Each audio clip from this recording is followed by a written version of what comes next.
Hello again, everyone. Welcome back to the Fandom Zone podcast. I'm your co-host, Charles Skaggs, back in the Fandom Zone once more to talk HBO's Watchmen with my favorite fellow Fandom Zoner and all-around cool guy to talk to, especially when we talk in Titans on another podcast, Jesse Jackson. Hello, Charles. It is good to be talking Watchmen. It is, I got to tell you, this show continues to just be something special. Exactly. So I'm excited. We have a good one to talk about now. So let's get started. All right. So here at episode 168, as we're trying to play catch up on our Watchmen episodes. Sorry, I'm still stuck in Titan Talk mode, I guess. Yes. So as we're trying to catch up on our Watchmen episodes, we're going to talk, if you don't like my story, write your own. And this is the 4th episode of Watchmen. Season 1 aired just last week on November 10th, 2019, written by Damon Lindelof, showrunner. And this time, his co-writer on this is Crystal Henry. And this episode was directed by Andrzej Parikh. And this one is notable because we get the introduction of a major new character, Lady Trieu, played by Hong Chau, a Vietnamese actress who's been in the... she was previously appeared on the movie Downsizing, the one with Matt Damon. Yes. And also the HBO series Treme and Big Little Lies. She's been All right. I don't recognize her from Treme, which is I really love that series. Yeah, I never watched that series. Was it any good? Yeah, it's very good. It's a lot about music and in New Orleans and New Orleans, food. yeah. Yeah, it's good. All right. Yeah, this one was a really great episode. She's a wonderful character. So really, really good stuff. Yeah, we have a lot to talk about. And also we get the introduction of Jolie Huang Rappaport as Bian, her kind of like the mini True. Yes. Because for reasons that we'll talk about when we talk about these characters, she's Lady Trieu's daughter, supposedly. Yeah, but I'm a little worried about that. But with all the cloning going on in this episode, I'm kind of thinking she's a clone, and we'll talk about absolutely. that. Yeah, that's my theory anyway. So we get the return. Obviously, we get more of the great Jean Smart as Laurie Blake, Dustin Ingram as Dale Petey, who debuted in the previous episode, James Wolk as Joe Keane Jr., and we get the return of Louis Gossett Jr. as Will Reeves. Yes, we do. After a couple of episodes off, or at least one episode off. All right, so I do have 3 topics this week. Good. Okay, let's do it. Oh, first though, I want to talk about. I got a little bit of trivia of where the episode title comes from. All right, because they're kind of making a point of like, okay, these are very deliberate story titles. Mm-hmm. So obviously taken from quotes from different sources. Last time it was a Devo song, Space Junk we talked about. And this time, if you don't like my story, write your own. That title is taken from a line in the 1958 novel Things Fall Apart.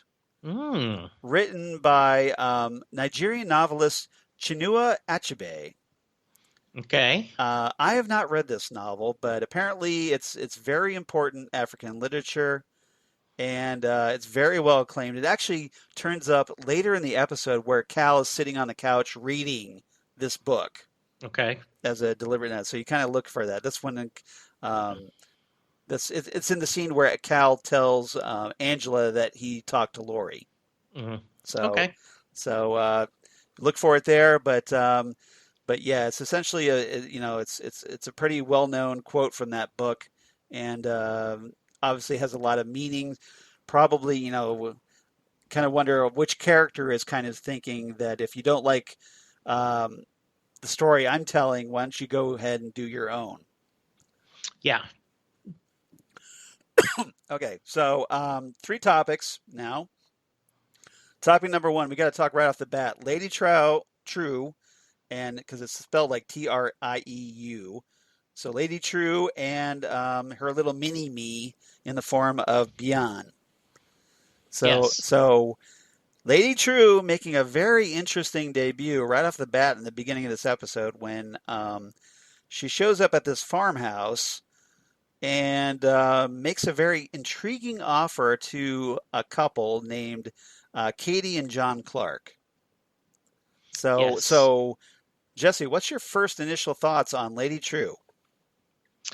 Um, I I was curious why she gave them such a short timeline.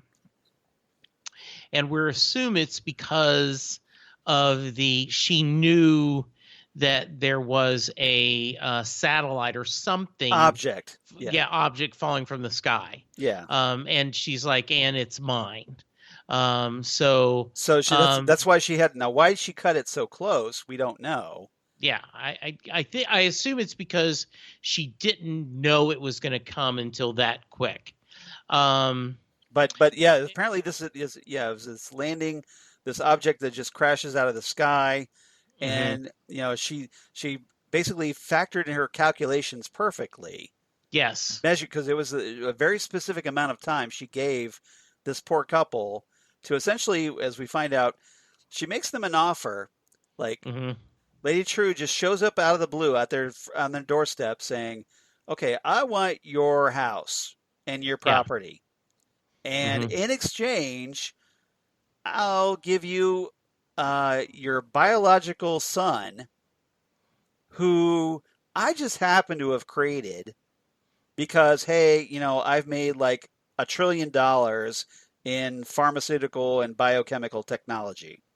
So I was a little worried at first because the whole monkey's paw, Right. What's the the what's the classic. catch? Yeah, what's the catch? It does not appear there is a catch, at least so far. Right. And they very quickly made the deal. Um, it it it is kind of, this is your child. Yes. And then I did love and if you don't sign, we'll just have to kill it. And Yes. they look shocked, like, no, no, no, I'm just joking. We'll find a good home for him. But then she adds this little caveat. But then just to kind of, um, Yeah. she goes, "Well, I'll find a good home for him, but he'll never know where he came from." Yes.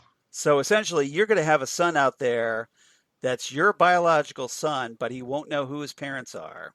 Yeah.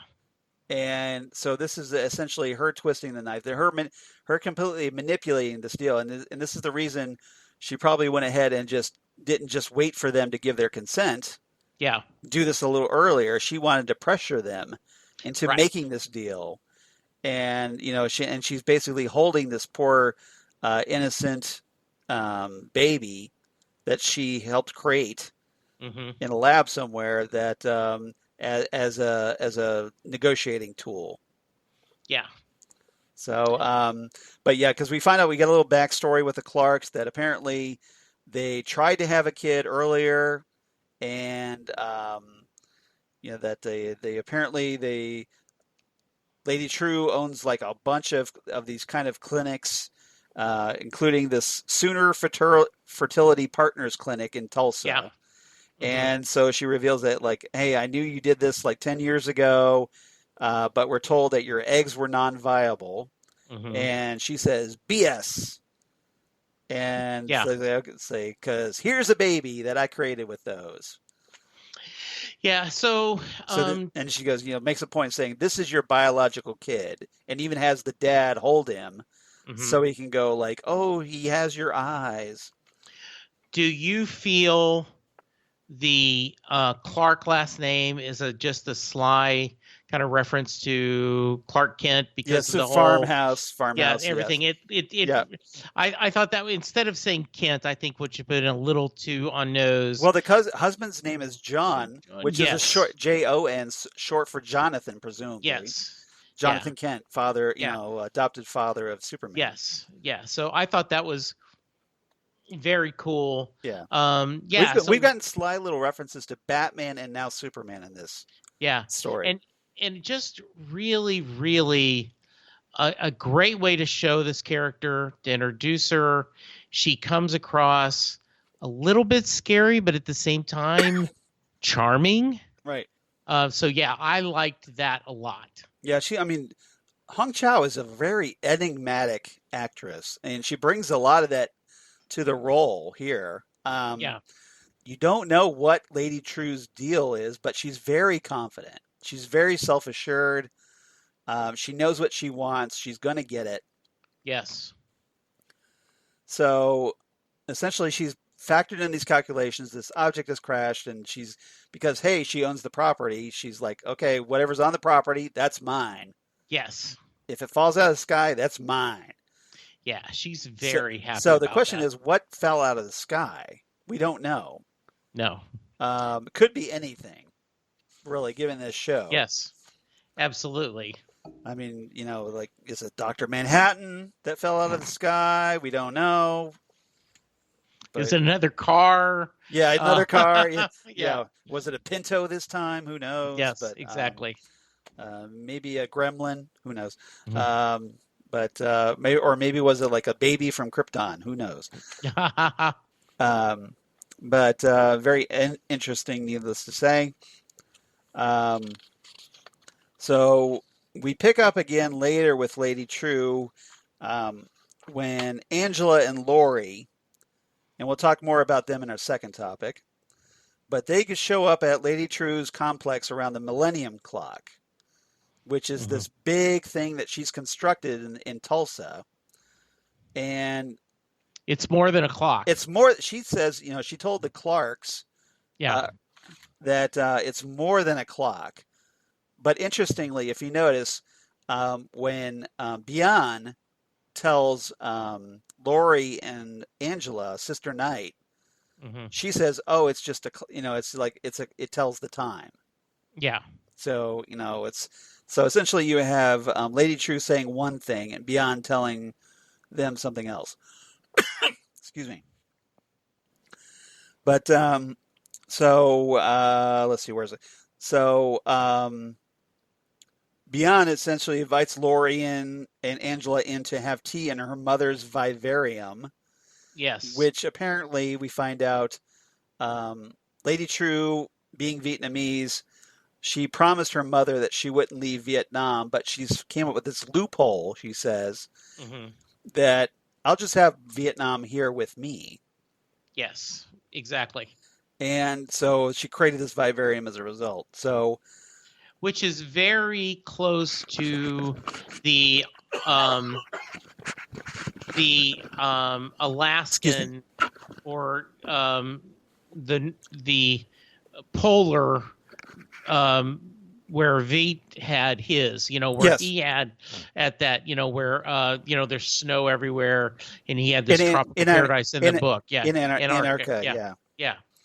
And so Bian tells her that it's not like the latest wonder of the world; it's the first wonder of the new world. Yes, which is an interesting comment. She says it's 1,000 miles from the nearest ocean, fortified and impervious to seismic activity. Yes. And anything short of a direct nuclear blast, which is an interesting comment. Yeah. So why build this thing that is like impervious to get into. Yeah. And like I said, Beyond is just telling them, hey, it's just a clock, no big deal, no threat here Yeah. whatsoever.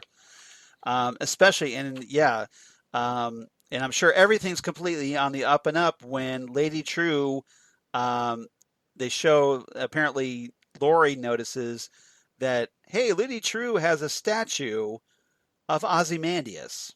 Yes. And so what did you make of that? That And she's he's apparently old that looking. yeah, he's old looking because hey, she makes this comment that in Vietnam, they respect their elders, and he Yeah. is old. So and she talks about, she refers to him as a truly great man. So apparently she's like either a protege of Adrian Veidt, and she's just some acolyte wanting to be like him, or something to that effect. So Yeah. what do you think is up with her relationship or supposed relationship with Ozymandias? So you wonder, Charles, if she is the one keeping him captive. That's an interesting Uh, theory. That's an interesting yeah, theory. because But how would she do that? yeah, and why would she do it? I mean, she bought his. It seems like she could have bought his company without doing that. I don't know. There is some kind of connection. I would not put it past her to be putting him in the whatever prison he's in as he tries to escape. Right. So that's what I'm thinking. Um, there's something to do with that. I'm not sure why, but that is what I believe is happening somehow. Right. And we find out that, hey, just to kind of really make her even more enigmatic, she's connected to the whole Will Reeves mystery. Yes. Apparently, Will is working with her, as we find out toward the end of the episode. And back in the vivarium scene, Lady Trieu tells Angela, because she knows that Angela is. They make Laurie, I think, makes the comment that, hey, Angela's from Vietnam. Yes. And so presumably Lady Trieu figures, well, she knows Vietnamese. So she speaks to her in Vietnamese, Yes. presumably so that Laurie wouldn't understand. Right. But she tips her hand right off the bat. She goes, she tells Angela that her grandfather wants to know if she has the pills, which are these pills that of Will's. And we don't know why, pills. but he needed them really bad. He was Right. like, "Where's my pills? Where's my pills?" Right. And apparently he left them in the car when it was taken. And so she covers it up with this by saying that, I know this expression of grief, because referring to Judd's death. Right. So she goes, she poses this as an expression of that, this Vietnamese expression, so that she can talk to her privately in Vietnamese. And Angela counters, Angela says back to her, well, I know another expression, and that was like essentially that Will could ask her himself. Absolutely. Yes. And Lady Trieu covers that up right away. She goes, well, I haven't heard that expression, but it's quite beautiful. So obviously she's far more duplicitous. Yes. And I thought it was interesting that she kind of tipped her hand to Angela, how that she's involved with Will right off the bat. What do you think she did that? Well, just cockiness or confidence? Yeah, and also just messing with her? Yes, to show that because the reason they go there is when the car falls from the sky, they're like, where's the places closest where there could be drones and, drawing this and, and that could carry it. And they see that, and that's where they connect it. So this is back to like last week. I know, and I know that you know what I know. Right. And they're just continuing that dance here. Yeah. So it's not just, like last week it was Laurie and Angela, and we still get some more of that, which we'll talk about in Yeah. our second topic. But Mm. now it's also Lady Trieu Yes. and Sister Night. Yeah. And so you kind of have to wonder, given that in the original Watchmen series, Ozymandias was the villain. Yes. Is Lady Trieu our new big bad of Watchmen? I certainly think she could be. I think right now she's the leader in the clubhouse, as they Right. say. She's I agree. She's quickly moved up the ladder, the ranking ladder. Yes. Yes. Yes, I agree. Yeah. So obviously she's obviously a lead suspect, maybe in the whole um, Judd Crawford murder, but yeah, obviously we're gonna need more information, and I'm sure we'll get it. But Absolutely. right now, just a very enigmatic and powerful debut for this character. Yeah, I really loved her. Okay. Anything else about Lady Trieu or Beyond? Nope. All right. So topic number 2. This is kind of like a two-part segment. So in this segment, we're going to talk Angela and Cal, but also talk Sister Night and Laurie. Okay. I think it's kind of important to make that distinction. All right. Because, Angela and Cal, that's the married couple. And, Yes. and then Sister Night and Laurie, as we talked about last week, is the kind of cat and mouse thing going on. They're a little dynamic. Yeah. And so what is your thoughts on these three characters in this story? So one of the things you see Angela cleaning and pulling apart the wheelchair, and she's In the bakery, she's trying yeah. to cover stuff, in the bakery that let Saigons be Saigons may never open. That bothers me. It's like, not Right. very much a secret identity if you never actually do that.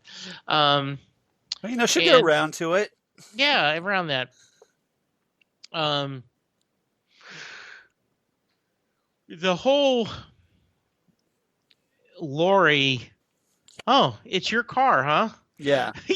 And like, and just all the, nothing phases her. But I guess when you've lived with a blue god, it's hard to phase you, right? Right. So I like their interactions back and forth. The whole drive up to see Lady Trieu, that was really cool. There's a lot of good discussion back and forth. The reason you put on mask is the trauma, and there's that whole discussion on that. Petey is. I thought that was a really good discussion, by the way. It was essentially Laurie psychoanalyzing Sister Night. Yeah. And why she wears a mask, because obviously Laurie used to she posed as Silk Spectre and gave it up. Yeah, and then once again, Petey gets in the car as much as Petey has to stay in the car as much as Chuck had to in the first couple of seasons of Chuck. It's never safe in the car. He's in the back. He's in the back seat though. He doesn't get to ride shotgun. Petey does. No, he's in the back. Yeah. Because essentially it makes sense because both Angela and Laurie are two alpha characters. Right. And he just looks so beaten down. Like Petey is pretty much a beta. Yes, he is. Like, but he does have his moments, his alpha moments. Tries to anyway. Absolutely. But it's pretty good. What are your thoughts about this marriage? You mentioned Cal specifically. Yeah, we'll talk about Cal. So okay. So first there's the kind of thing. There was the scene where Angela and Cal were making breakfast for the kids, and Angela tells her husband what Laurie saw happen, and she talks. Yeah. She openly admits, like, "Hey, I broke into the cultural center, and we need to talk about the cultural center." Yeah. And there was a very interesting discussion where the kids were arguing about whether Judd went to heaven. Yeah. When he blew up, and essentially we find out here that Cal is essentially an atheist. Yes. Or at least at the very least agnostic. Yes. He says that heaven is pretend and Judd is nowhere again. Essentially, he came from Yeah. nothing and he went back to nothing. And Yeah. Angela kind of gives him a look for a moment, and he's like, "What? It's the truth." So, Yeah. so essentially, that's where Cal is coming from, and I thought it was a very interesting discussion. Yeah, it was like, hey, one day we'll all die and be Right, food for worms. right, Eat your waffles. right. And it's like, what? Yeah, That but the was, but the kids are just like, "Oh, okay." yeah, So exactly. kids, because the kids aren't really like they're not Yeah, into like it just that's kind of stuff just rolls off kids for the most part. absolutely. Yes. So it's not like he's like seriously messed with their heads there. Hmm. Um, but later in the episode, after there was that scene where Angela drives home um, after a meeting with after meeting Lady Trieu, Hmm. and he's sitting there and he's reading the book like I talked about, and this is after that conversation that she had with Laurie, and he kind of like she knows that he talked to her. So she kind Yeah. of tries to interrogate him a little bit and find out how much he told her. Yeah. Or what did he say anything to Laurie that Laurie didn't tell her? Hmm. Um, and she tries to pick a fight with him intentionally by spoiling the end of the book by saying that Okonkwo hangs himself in the end, Hmm. which I thought was very enigmatic because obviously with the Judd Crawford hanging, Yes. is there That's is that does that is that ending relevant to the story? right. So might have to go back and check out Things Fall Apart, And I do or do think, a little more research online about it. and I do think there are some times when, if you've been married for a Yeah, while and it's obvious they are, right, you can look at your spouse and go, okay, you're in a bad mood and you are trying to pick a fight, right. So, But Cal is being very calm about it. yes, he is. Like he's very chill. He's just sitting there like, okay, he's just kind of tuning her out, her attempts, and she's blatantly going, "Look, I'm trying to pick a fight with you in case you hadn't noticed." And he goes, Yeah. "Oh, I noticed," Yeah. but he's not giving her that satisfaction. Not at all. And so he gets some information, and we find out that Cal essentially lied to Laurie about about having a grandfather, and so he didn't give her that, but Hmm. apparently we find out that Cal hates lying. Yeah. So this is a kind of a big deal for him, and he's kind of a little pissed off a little bit in this very like passive aggressive way. Yeah. I don't want to lie to the FBI. I don't want Right, to lie, right. period. I don't want to I lie for have. you. I've Yeah, accepted the fact that I have to a certain degree because of your job, right. but he's not, that isn't what he wants to be. Yeah. And then she asked Lori, or if Lori asked Cal about his accident, Hmm. and he says it didn't come up. So, what accident do you think they're referring to? I do not know. And no theories on this one. No, I don't have any. Do you? I don't either because it's just. But I thought it was a very interesting comment. Obviously, there's a story. Yes. I think there's far more to Cal than they've let on so far. I think he's a character to watch, especially after a comment like that. I believe so. Absolutely. All right. So let's talk more about Lori and Angela a little bit. Hmm. Yeah. Um, so we talked about how she was covering up the evidence at the bakery. Um, there's that whole bit where the wreckage of the car comes down, and so essentially Angela finally gets her car back, but and Lori's just laughing at the whole absurdity of the thing. Oh yeah, absolutely. And then like all of a sudden like Sister Knight steps out, and Laurie quickly draws her gun on her, Hmm. and Sister Knight reveals that, hey, it's my car. Yeah. Hey, there you Yep, go. yep. And essentially it's kind of where Angela kind of comes clean about her secret identity to Laurie. Yeah, and I love that where she reaches underneath the tire well, Yes, where they've remote. There's a stored remote. an extra remote. Yeah. Yeah, Hmm. yeah, that was good. And so, and the Laurie compliments Angela on her costume. Nice costume. Yes, absolutely. So I thought that was good.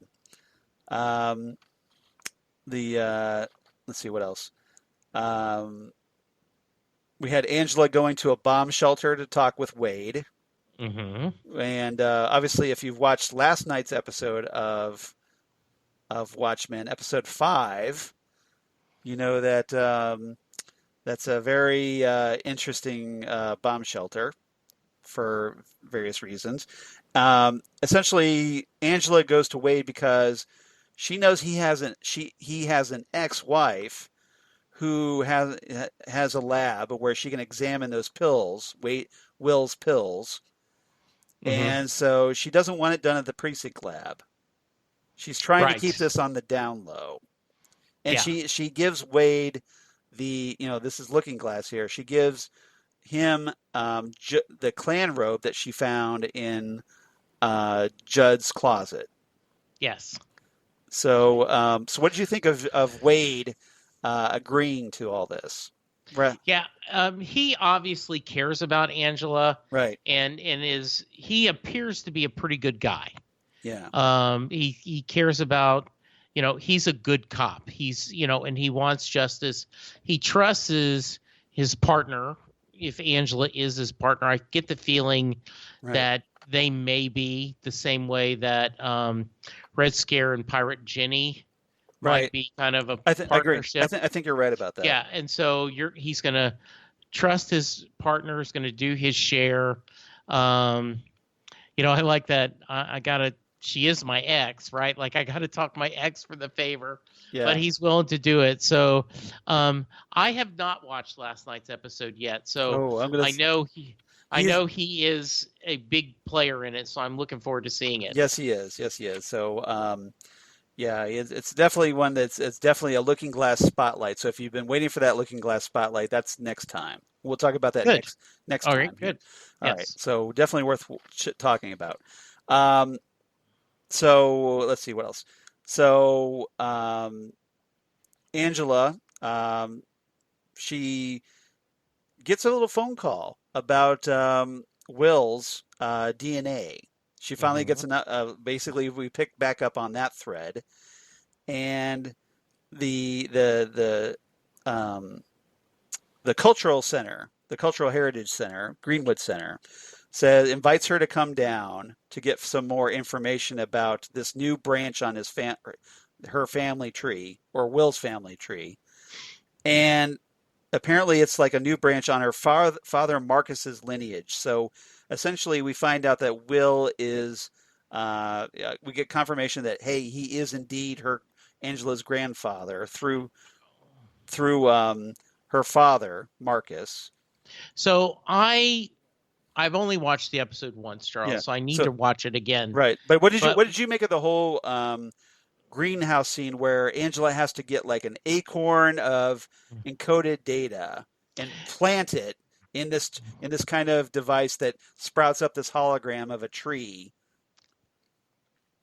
One, very inconsistent technology. Yes. That's part of what this show is. This world is, in a lot of ways, they're very, very advanced, and in other ways they're not. Yes. So I thought that was interesting, the hologram.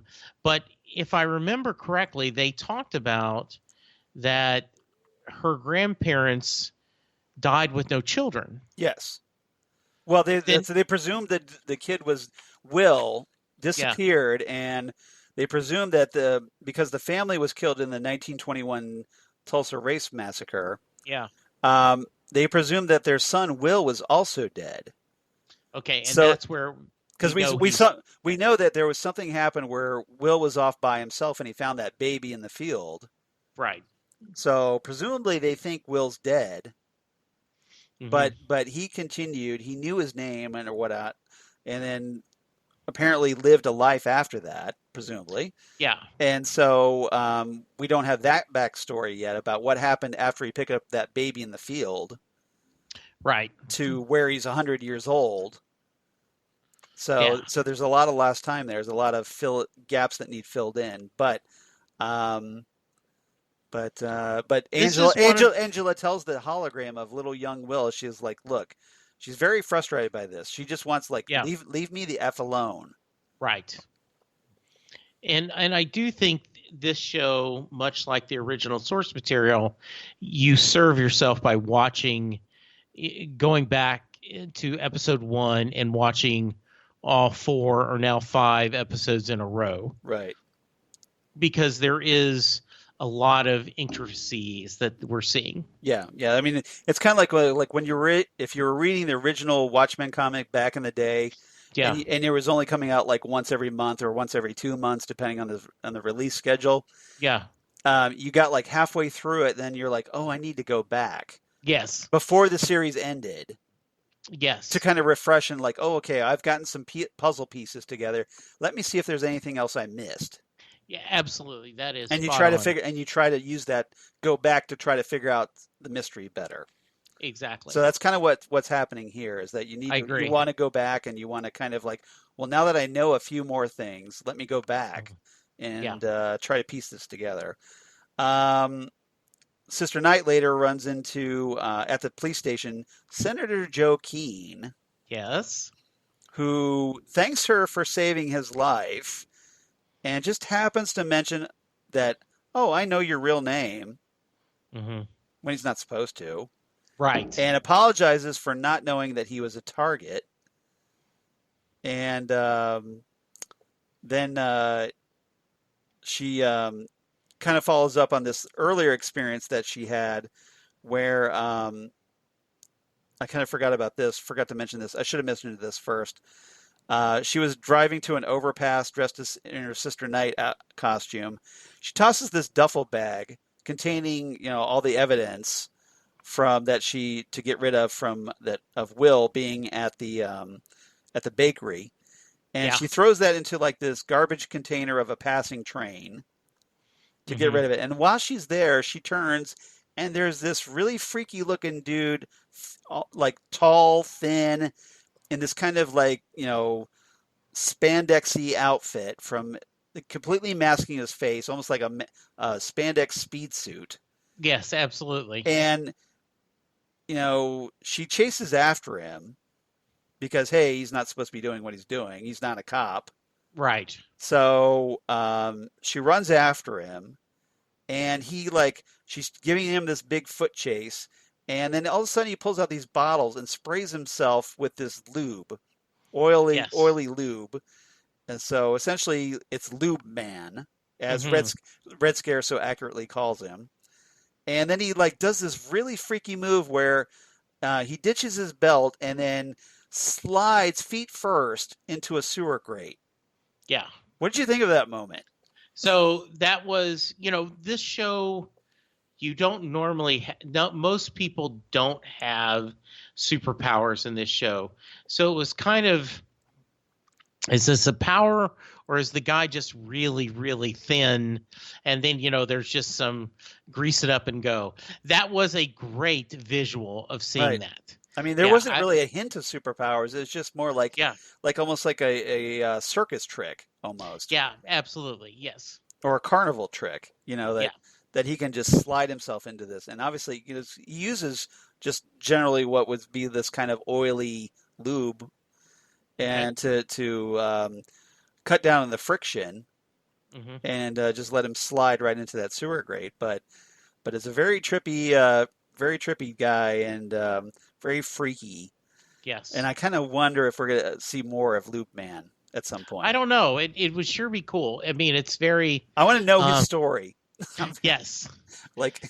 I gotta know what his deal is. Yes, absolutely. Now, whether he was just like some one-off guy just to kind of break up things and give him an excuse for an action sequence, I don't know, but it was very trippy. It was very cool. All right. So anyway, back at the station, Laurie says she has a lead on her stolen car. on Angela's stolen car. They found prints on it that Quantico got a hit on that, hey, belonged to Will Reeves, a cop from New York City in the 40s and Hmm. 50s. So we find out that Will was a cop, Yes. and apparently he retired young and then disappeared. Hmm. So um, apparently, that he was a cop. They had a record of him, but for whatever reason, his doesn't show up in the that family tree Yeah, lineage. that's another mystery. I did like the fact that he was a police officer, kind of Yeah. shows that legacy, Right. because Watchmen is a lot about legacies, Yes. and so I think that was a kind of nice that she, without even knowing it, has that. She's her family has often served. Yeah. So I mean, there's a lot of hints there, just of history with the police. Because if you Yes. notice, they talk about Judd's grandfather when Wade was going over that Klan robe. He's like, well, this is just this is a old school Klan robe. Yeah. So apparently Wade's like an expert on this. Hmm. And he goes, like, yeah, this is probably something that maybe Judd's grandfather, who was a lawman back Right. in the day. So Hmm. so we know Judd's grandfather was a cop. Will was a cop. Yeah. So what is that connection there? Hmm. Yeah. I don't know. There's got to be some connection, right? Because like Laurie says, it's all connected, man. It That is the all whole connected. that whole thermodynamic miracle that she was talking about. Absolutely. So, but anything else about these characters? I got nothing else. Okay, all right. Some very interesting stuff. Obviously, more. I think we got more questions than answers this week. I think so too. Yeah, But that's okay. that's I okay. mean, I think We still that's got 5 more episodes after this. So, yeah, but so the more intricate the mystery, the better on this one. All absolutely. right, topic number 3: Ozymandias, Mr. Phillips, and Miss Crookshanks. So that's some messed up stuff, Charles. You know, I'm glad I'm not the only one who thinks so. yeah, you're picking up the lobster traps. Right? Oh, here's a couple of good Yeah. Crab traps, whatever they were. yeah, Yeah. yeah. And let's They get got this together. what's inside? Oh, it's babies. Yes. So And what did mhm. you? So essentially, he's going fishing for babies out of that lake. And then he has a device An that aging machine, yeah, yeah, that ages them. to And adults, to adulthood. yeah, and it not only ages them physically, but after a few minutes they're going to A few hours, have a yeah. few hours they're going to have everything. They're going to be able to So talk and do all yeah, that. And, everything. So um and he says something about I'm not your creator, right? I didn't get the yeah, topic exactly. he basically without doing the exact quote, he says that essentially, um, like I'm not your maker, but like I'm your master, but not your maker. Yes. And because like he wouldn't have given such pathetic creatures the gift of life. Right.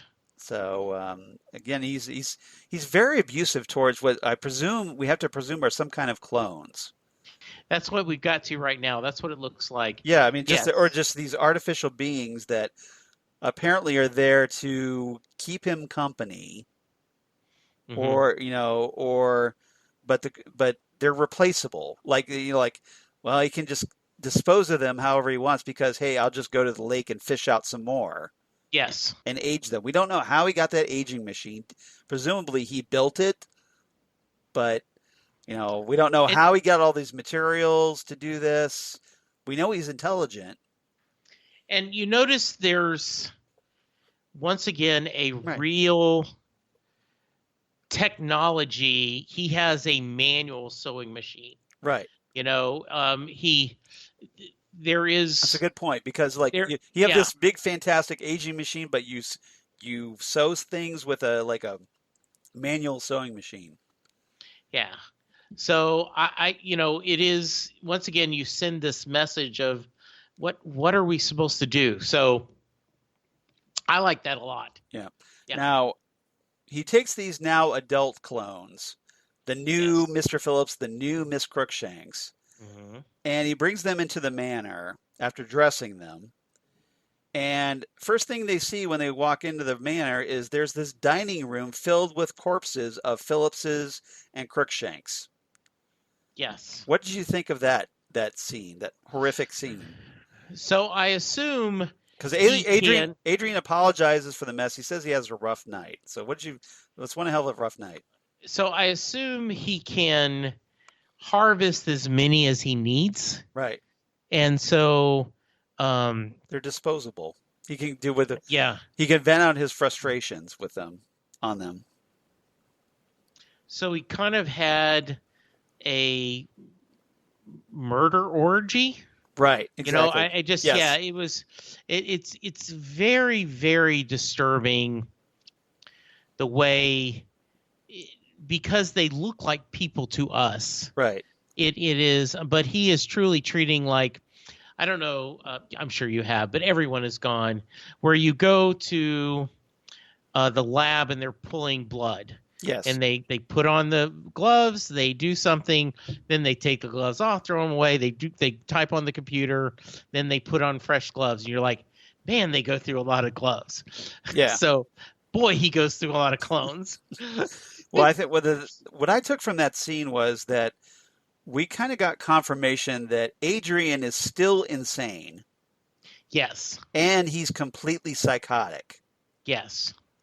because these fits of murder and whether or just these horribly violent acts that he feels like, well, hey, it's just clones and I can get more, no harm, no foul, but he's still engaging in these violent, destructive, horrific acts of murder. Yeah, because we saw him when the clone came back kind of frozen, right? Right. That he lost his temper and was beating Yeah, and beating. he just kicked the Yeah. crap out of that thing Hmm. and Yeah. is stomping on it. Right. And so so what he does, he has his new servants load the corpses into what's called a trebuchet, Okay. like kind of like a catapult, and launches them into the sky. Now, Mhm. once they get so high up in the sky, and they're really far high up, Yes. they disappear from sight, like they blink out of existence. It looks like. Yeah, almost like there's a force field or something up Right. there Right. that disintegrates them. Yeah. So, so what did you make of that? I picture him being in a protective dome, Right. and that's all he can do, and that's what he's trying to um he's trying to escape. He's Yes. trying to leave, and so he's using them as the way to test different ways. Yeah. See, I know what happens because I've seen episode 5. Okay. So I'm not going to really go into detail. I don't want to spoil that for you, Okay.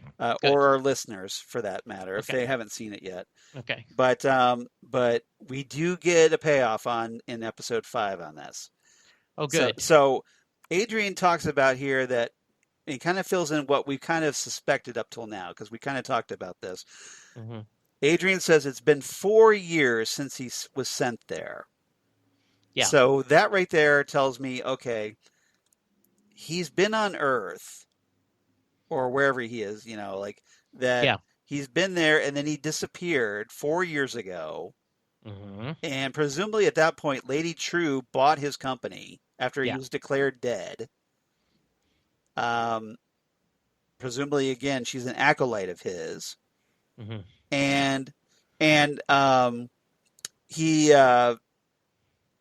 essentially, like he says, he knows that he lives in a prison, so he's aware of his surroundings, and he's determined as hell to escape it. At first, he thought it was Yeah. a paradise, though, so maybe he went there willingly at first, Mhm. but now he feels like he's trapped there and he can't leave, and so now he's like, I got to get out of here, and he's trying to figure out how to escape this prison using the clone corpses launched into the air. Yeah, and And that's why which he's so trying to yeah, create it like a protective suit. So maybe he's intending to launch himself. and I do think you could, it's certainly possible that she, um, there was a coup Yes. in the in the industry, his company. She kind of took care of him, Right. and then captured him. Everyone thinks he's dead, and then she's able to buy the company. Yeah. So we'll have to see what happens. So maybe, the whole Millennium Clock thing has something to do with maybe freeing Adrian. Or keeping him captured if Or she's the keep one who captured him. Exactly. That's a good Yes. point. That's a very Yeah. good point. Yeah, we don't know because we don't know what her deal is and what exactly is her relationship with Adrian. But apparently she Yeah. worships him. So logically, I would think she would want him freed, right? Yes. So if you put it that way, yes, then somehow or another, Talking about how great he is. yeah, she wants to carry on his legacy. Yeah. Someone or something has him captured, so the Millennium Clock is the way to release that. Right. Yeah. Yeah. So, like I said, there's going to be a lot more next week we're going to talk about. So I think we should leave the discussion here for now. Sounds good. All right. Anything else about this episode that I missed? No, it was a good one. I liked it a lot. Okay. All right. Do you have any quotes you want to talk about? I do have a couple of quotes. All right. Hit me. Legacy isn't in land, it's in blood, Lady Trieu advises. You two have no children, and when you die, your legacy dies with you. And this was a response to they had that family farm for, hundreds of years. Don't know if I necessarily agree with that statement, but it was a very, hey, give up your family farm because you get a kid. Yep. How about you? You got one? Yeah. Lady Trieu talking to John Clark and Katie Clark, where she goes, "So, what have you heard about me?" Lady Trieu says. John Clark says, not much. And Lady Trieu's like, "Come on." Katie Clark says, "You're the billionaire building the big clock down the road. You've been in Tulsa a year, but nobody ever sees you because you don't come out." And Lady Trieu replies, "Actually, I'm a trillionaire. What I'm building down the road is much more than a big clock, and I do come out, but only when it's important." Yeah, which I like that a lot. You mentioned this earlier, but I thought it was very cool. Yeah. On her deathbed, my mother made me promise I would never leave Vietnam. So I found a loophole. Now Vietnam never leaves me. That's a good one. Yeah. Yeah, absolutely. I like that. Laurie telling Sister Night that her car fell out of the sky. So she goes, "It fell out of the sky." And Sister Night's like, "What?" Laurie goes, "Your car. It fell out of the sky." And Sister Night goes, "You're kidding." And Laurie says, "I don't kid about things falling out of the sky." Yeah, I like that. Especially after we just saw something fall out of the sky. Exactly. So my last one is I actually wrote down the Lady Trieu and Angela discussion. Okay. Where she says, there's an expression about grief. I remember when I was little, and she switches to Vietnamese. Your grandfather wants to know if you've got the pills. Angela says, I remember one when I was little too. And she switches to Vietnamese. Tell the old effer. He can ask me himself. Yeah. And then, as you already mentioned, Lady Trieu deadpan. Hadn't heard that one. It's quite beautiful. I love their interjections. That was a fantastic exchange. It was great. Yes. And obviously with the whole switching back from Vietnamese to English. Yes. I thought it was really clever. Wade and Angela, presumably in the bunker, I think. Wade's talking about the squids that rain from the sky, and Wade says, "Poor bastards rain down on us from another dimension, probably just as confused as we are. 30 seconds of life, and they spend all of it dying." And Angela replies, "You're effing weird." And Wade says, "And you are adequately self-aware to recognize the hypocrisy of that remark." Yes, that is a great exchange. That's great. Wade Mhm. Wade Looking Glass is always great for a Yeah, line.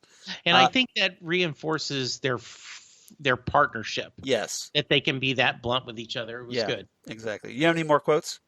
No, I'm good. All Go right. for I it. got a couple more here real quick. Laurie says, talking about this is the whole mask discussion. Hmm. So Laurie says, "Oh, an orphan. That makes sense." Sister Knight replies, "How so?"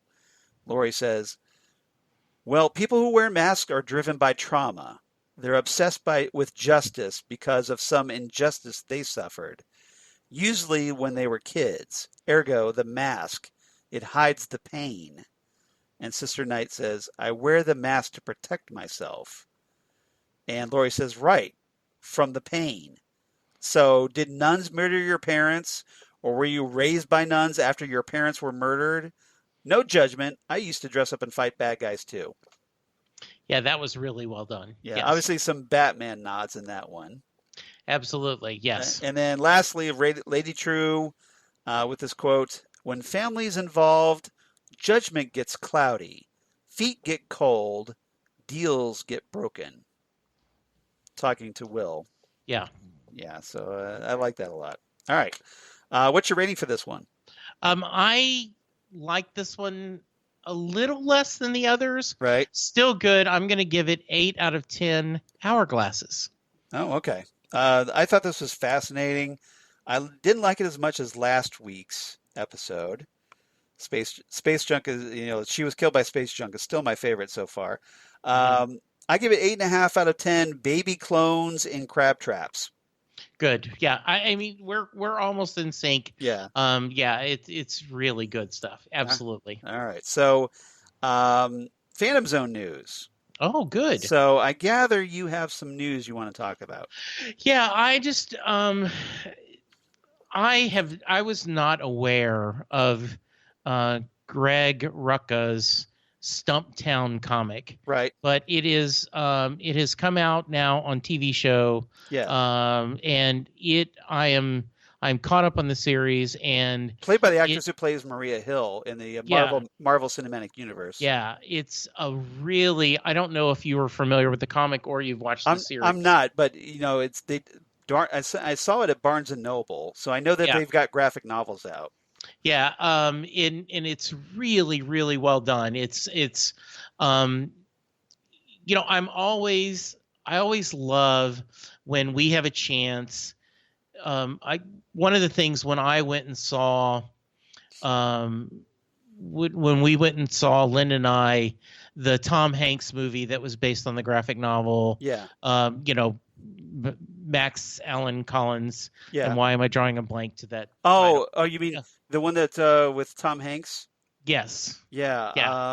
I know the Yeah. movie you're Okay. talking about. But Max Allen Collins wrote yeah. the comic Yes. book, and she's like, I said, yeah, that was based on a comic book. She goes, how could it be? There was no superheroes, and Right.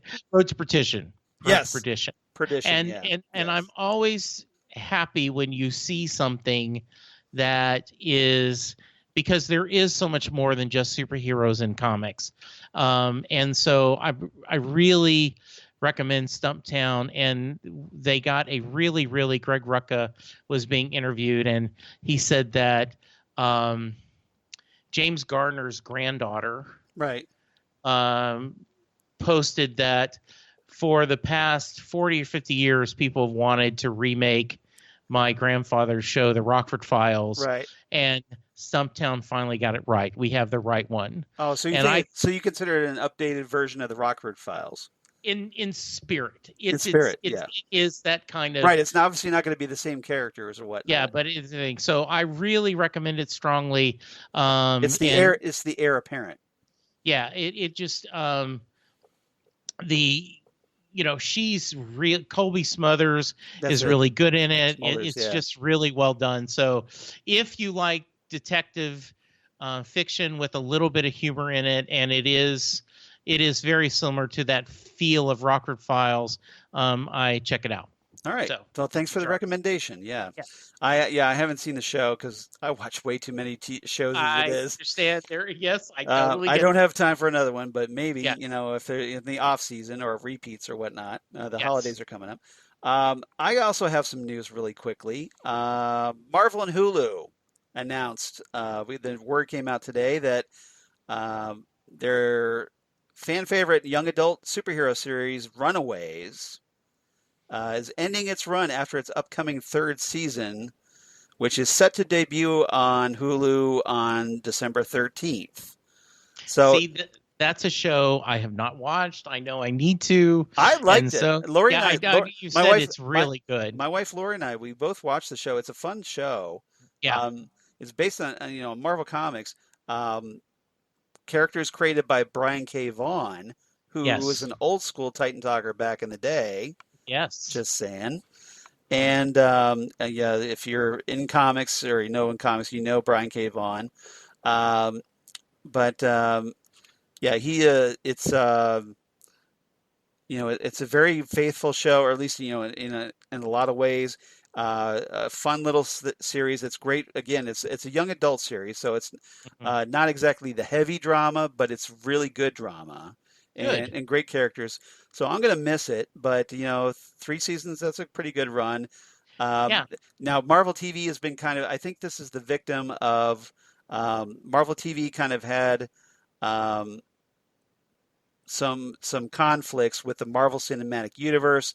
Jeff Leb, comics writer Jeff Leb, who is in charge of Marvel TV, Hmm. he's out apparently, and Kevin Feige has kind of taken over. And apparently, any future TV projects are going to come from the Marvel Studios Hmm. end of Marvel. So I'm presuming that just like the Marvel Netflix shows, Runaways and Cloak and Dagger, which also got axed on Freeform, they're kind of victims of that kind of I want to say the little kind of the changes in the whole corporate structure. They want to keep this for their own, and Right. hopefully they've given them advance notice. I hope they knew enough to be able to wrap up the storyline. We'll see. Yeah. So good. Now the cool thing about Runaway season 3 is that Cloak and Dagger are actually going to make an appearance Oh, good. on in Runaway season 3. So we haven't quite seen the last of Cloak and Dagger yet. They are going to be on Runaways. So it's kind of cool that at least they get a little crossover before the show ends. Oh, good. Very nice. So I think that's something to look forward to. All right. All right. So we don't have any fan mail again. Guys, we want to hear from you. So Yeah, please. please do. So please write to us at phantomzonecast@gmail.com. If you're watching Watchmen like us, and let us know what you think, because you got to have some theories too, right? Yeah, absolutely. Can't just be us. Write to us, phantomzonecast@gmail.com, or on Twitter, excuse me, at phantomzonecast on Twitter. Facebook, the Phantom Zone Podcast, or on Instagram at Phantom Zone Podcast. We definitely appreciate that. And please like us and follow us. Rate us on Apple Podcast. We definitely appreciate that. And spread the word, because the more people that know about us, the more we can grow the Phantom Zone community and I think it makes for a much better podcast. Yeah, we're going to finish up with Watchmen, then we're going to do the big CW crisis episode. Yep. So we want some people joining us on that journey. If they want to reach out to me, yes, Charles, they can find me on Twitter at Jesse Jackson DFW. You can find me on Facebook, Jesse Jackson in Louisville, Texas. You can hear Charles and I talk about Titans, the DC Universe series. Titan Talk is the name of that podcast. That series is starting to wrap up, but we've still got several episodes to go. Please check that out. And because it's on demand, if you're just now finding Titans like season 1, or you want to do Doom Patrol or season 2, they're all there. Charles and I have talked about it. Yeah. Yes. Next Stop Everywhere, the Doctor Who podcast, is where Charles and I talk about the long-running, wonderful series Doctor Who. They just got some news about Doctor Who, about their the different directors and storylines. New writers Yeah, for yeah, series 12. yeah. So And we're excited and about that. presumably we're going to get a trailer on Doctor Who's anniversary on Yes. November 23rd, 2019. So stay tuned, kids. Yeah, crossing our fingers. So Charles has guest companions right now. I'm doing about one episode a month, but there is some wonderful people joining, and we talk classic Who, we talk modern Who, we talk comic books, we talk Big Finish audios. If it's in Whovian, we talk about it. And then lastly, Set Lessing Bruce, my Bruce Springsteen podcast, where I discuss fandom. Bruce Springsteen fandoms from around the world join me, and I'm gonna get his name wrong, Charles. Yes. But the science fiction writer Keith R.A. Deacon Didio. Yes.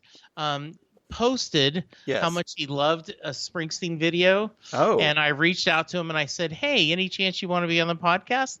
And he said, well, tentatively, yes. What are you talking about? He gave me his email address. I sent him and he's going to be joining me.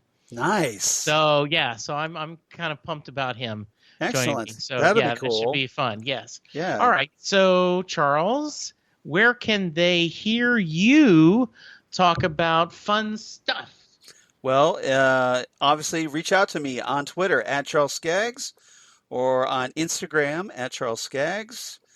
Facebook, of course, Charles Skaggs in Hilliard, Ohio, and my blog, Geeky Things. Come on, you. Damn good coffee. And hot. Damn good coffee and hot, where I talk about all the stuff that we talk about here on the Phantom Zone, including Watchmen, including The Boys, the upcoming Crisis on Infinite Earths, big crossover on the CW, all the news of my other podcasts I do for Southgate Media, including the aforementioned Next Stop Everywhere, the Doctor Who podcast, and Titan Talk, the Titans podcast, and also Ghostwood, the Twin Peaks podcast I do with Zan Sprouse, wife of comic book artist Chris Sprouse, where I talk about all things Twin Peaks, David Lynch, etc., etc. And we did a little recent crossover with another podcast that is going to be, we'll post some news about that, but Ghostwood kind of took our show on the road to a different podcast. Nice. And instead of getting our own episodes up, we went on a different podcast, but That'll be fun. Yeah, so check us out on Ghostwood the Twin Peaks podcast, and if you'd like to hear us on a different podcast, we'll give you details about that. It was a lot of Sounds awesome. A lot of fun, and met a couple of new friends, so that was cool. Oh, good. Always good. So, all right, everybody, thank you so much for listening, and keep spreading the word about the Phantom Zone and our Watchmen discussion, and then come on back for next time in the Phantom Zone. We're going to talk Little Fear of Lightning, the 5th episode of Watchmen, on episode 169 of the Phantom Zone. This is a big one. It sounds like a big one, so when I get finished with you, yes, I'm going to go grab my supper and go watch it. Yeah, it's a big one, because not only is it like a huge Looking Glass episode, we get his origin, which is, and we also get to see at long last something we've been wanting to see from the original comic book series. Ooh, and I'm okay. gonna leave it right there. Thank you, Charles. That sounds great. Okay. Hey, listeners, thank you Yes. so much for everything you do for us. Let's get us some feedback. Charles, thank you as always for joining me and having fun. It's always a blast. And get us out of here. All right. So, yeah, come on back. Little Fear of Lightning, as we're trying to play catch up and get back on track with the show. It's going to be a lot of fun. And we'll see you next time right here on the Phantom Zone podcast. Goodbye, everyone. Goodbye.